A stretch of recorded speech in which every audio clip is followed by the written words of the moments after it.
Right है कि हम लोग हम विरोध कर सकते हैं सरकार का और धरने पे भी बैठ सकते हैं, हमारा राइट है, हम कर सकते हैं। लेकिन मोदी जी बोलते हैं मोदी जी का विरोध देश का विरोध मतलब हो गया। तो मोदी पूरा हिंदुस्तान बन गए क्या?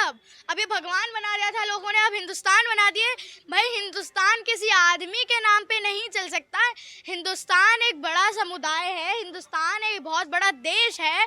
एक एक आदमी प्रधानमंत्री आ गया, अपने नाम पे सब चीजें कर रहा है। अपने दो जो उन्होंने गिरवी ले रखे हैं अपने बच्चे, उनके नाम पे बच्चे? देखिए सब जानते ही हैं, नाम अंबानी क्लियर करिए, अंबानी कौन? अडानी है, जी। वो कुछ बनाते हैं, अंबानी अडानी को दे देते हैं। अभी हर आदमी पे इतना कर्जा है देश के कि हर आदमी हर सिर के ऊपर 10 या 15 लाख का कर्जा है।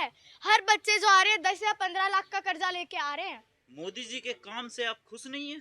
जी मैं तो खुश नहीं हूँ और आधा देश खुश नहीं है उनके काम से। 2 करोड़ रोजगार दिए हैं उन्होंने। देखिए वो जुमला है, आप बताएं कितने लोगों को रोजगार मिला है उसमें से? पकौड़ा तलने का रोजगार, चाट बेचने का तो रोजगार। मतलब हम MBA करके आए, ग्रेजुएशन करके आए और हम पकौड़ा तलें? वो तो टीवी स्टूडियो में बोलते हैं कि वो भी तो रोजगार है, उससे घर का लोग का जीविका चलता है ना। देखिए कोरोना आ गया है फिर से, सब लोग जानते ही हैं। कोरोना में अब मेरे पे रोजगार नहीं है तो मैं पकोड़ा तलने बैठ जाऊं? मेरे पे रोजगार नहीं है और पकोड़ा कोरोना में खाएगा कौन? जहाँ ये बहुत बात करते हैं भारत जोड़ो यात्रा बंद करो, कोरोना फैल रहा है, पकोड़ा तलने से कोरोना नहीं फैलेगा क्या? भारत जोड़ो यात्रा वो तो भारत तोड़ो यात्रा है, कोरोना फैला रही है लोगों को। कोरोना जहाँ फैल रहा है, मैं कह रही हूँ राहुल गांधी जी ने अभी अपने एक बयान में कहा था, उन्होंने एक मीटिंग रखी थी नून में हरियाणा में, उसमें कहा था कि आप लोग जितना ज़्यादा हाथ धो सके धोइए और मास्क लगाइए। उन्होंने खुद कहा है ये बात। और अगर ऐसा ज़्यादा कोरोना फैला तो राहुल गांधी जी अकेले भी निकल सकते हैं, उन पे ये भरोसा नहीं कर सकते। आपको नहीं लगता है कि भारत जोड़ो यात्रा कोरोना फैला रही है देश में? जी नहीं, ऐसा भी मेरे को तो नहीं लग रहा है, लेकिन हाँ उन लोगों को, जो लोग हैं, राहुल गांधी अकेले भी निकल सकते हैं, वो निकलें और मास्क लगा के निकलें जो लोग हैं। भारत तो जुड़ा हुआ है, बीजेपी के लोग कहते हैं, फिर क्यों भारत जोड़ो यात्रा करनी पड़ रही है? देखिए भारत जोड़ो यात्रा वो इसलिए ही करनी पड़ रही है क्योंकि अभी वो नफरत के बाजार में एक मोहब्बत की दुकान खोल रहे हैं। उन्होंने अपने बयान में, कौन फैला रहा है नफरत? देखिए समझदार के लिए इशारा काफी होता है। और नाम बताइए।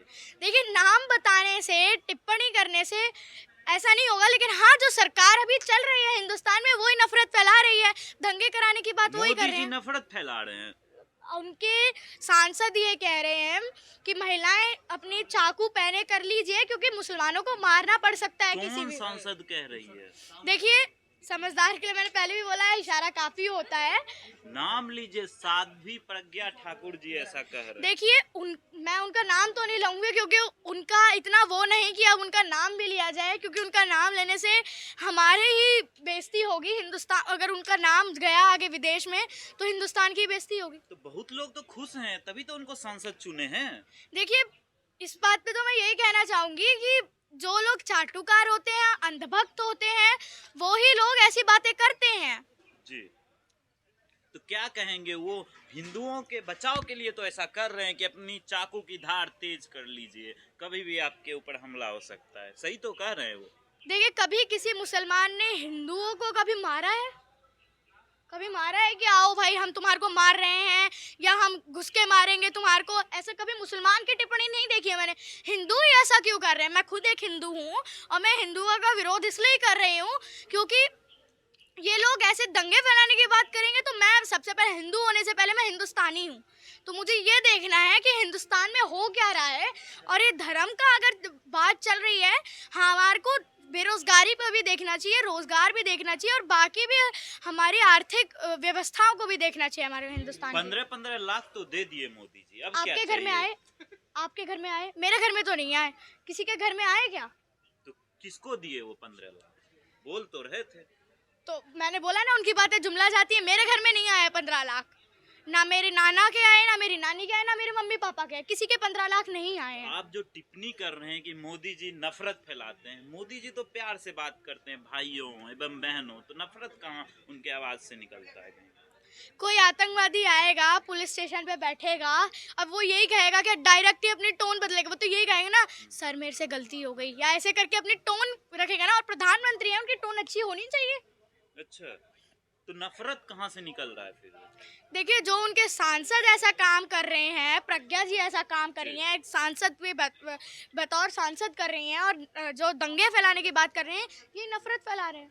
तो आप क्यों क्रोधित हैं बीजेपी सरकार से? क्यों देखिए, गुस्सा है? उनके कुछ काम हैं जो मेरे को अच्छे कौन नहीं से लगे। काम? एक तो सबसे पहला भी करंट कृषि बिल लाए वो, उसमें कितने किसानों की डेथ हो गई, शहीद हो गए वो लोग, 750 से ज़्यादा किसान शहीद हो चुके हैं।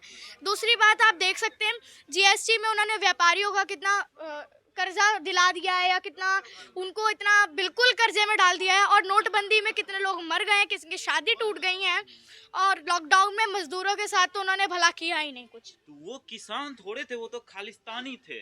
किसान वो खालिस्तानी थे, इसीलिए सड़क पे आए थे। खालिस्तानी एक अपने कृषि बिल के लिए, छोटे से एमएसपी के लिए, मिनिमम सपोर्ट प्राइस के लिए अपनी जान दे देगा। 750 से ज्यादा किसान लोगों को भड़का खालिस्तानी रहे थे, किसानों को भड़का रहे थे। किसान के हित का बिल था वो तो। खालिस्तानी इंडिया में ऐसे ही घुस गए, ना जांच हुई, ना उनका वीजा देखा, ना पासपोर्ट देखा। खालिस्तानी देश के, हिंदुस्तान की राजधानी में आके बैठ गए और धरना कर रहे हैं, और सरकार को खालिस्तानियों की बात सुननी पड़ रही है। ये बात तो आपने अलग ही कह दी कुछ, क्योंकि किसान अगर बैठ रहे हैं तो अपने हक के लिए बैठ रहे हैं। अगर खालिस्तानी बैठे होते तो कब के चले गए होते। 1 साल से ज्यादा नहीं बैठते वो, पहला जन्मदिन मना के गए हैं वो किसान आंदोलन का। किसान हमारे देश का वर्ल्ड में नाम हो रहा है, तो थोड़ा सा महंगाई नहीं सह सकते हैं? देखिए, महंगाई वर्ल्ड में नाम हो रहा है, क्या महंगाई से नाम हो रहा है? अरे शेर पाल रखा है ना प्रधानमंत्री के रूप में आपने। हमको शेर चाहिए ही नहीं, हमको तो एक ऐसा जानवर क्या, हमारे को तो प्रधानमंत्री चाहिए। ये तो जानवर आ गए ना। फिर आपने खुद ही कहा है कि शेर बैठे हैं, शेर तो जानवर ही होता है। प्रधानमंत्री खुद बोलते हैं 56 इंच के जो शेर हैं उनको पालने के लिए खर्च तो लगता है। देखिए, 56 इंच का सीना है, जो मैं उसे यही कहना चाहूंगी, ये 56 इंच के शेर के ऊपर बंगाल इलेक्शन में 4 फुट की दुर्गा बैठी थी, और शेर के मुंह से दीदी ओ दीदी आवाज निकल रही थी। याद है ना आप लोगों को उनका ये भाषण, दीदी ओ दीदी कर रहे थे ना? तो 56 इंच के सीने के शेर से ऊपर 4 फुट की दुर्गा थी, और शेर के मुंह से दीदी ओ दीदी आवाज निकल रही थी। 56 इंच का सीना तो ऐसे ही बदनाम हो गया है। राम मंदिर बनवा दिया उन्होंने, अब क्या चाहिए आपको? खुश रहिए, घंटा बजाइए। देखिए, राम मंदिर बना दिया है, लेकिन देश का राम मंदिर से विकास नहीं हो रहा है। देश का राम मंदिर से विकास नहीं हो रहा है। अस्पताल बनाइए, विश्वविद्यालय बनाइए, तब हम बात मानते हैं। 56 इंची वाला जो प्रधानमंत्री है, गुजरात के अंदर 156 सीटें लेकर के आए।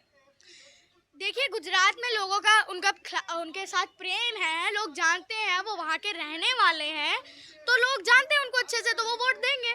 या आधे से ज्यादा अंधभक्त होंगे, उन्होंने वोट दिया होगा, या लोगों के उनके साथ, मैंने बोला, प्रेम होगा, लोग जानते होंगे, भरोसा कह रहे हैं करते कि होंगे। जो भी उनको वोट करते हैं वो अंधभक्त हैं। जी नहीं, अंधभक्त उनको मैं नहीं कहूंगी, क्योंकि महंगाई इतनी बढ़ रही है। अभी आपने वायरल वीडियो देखी होंगी। कोई बात नहीं, हम 10,000 पेट्रोल आएगा, लेकिन हम महंगाई का खिलाफ नहीं जाएंगे।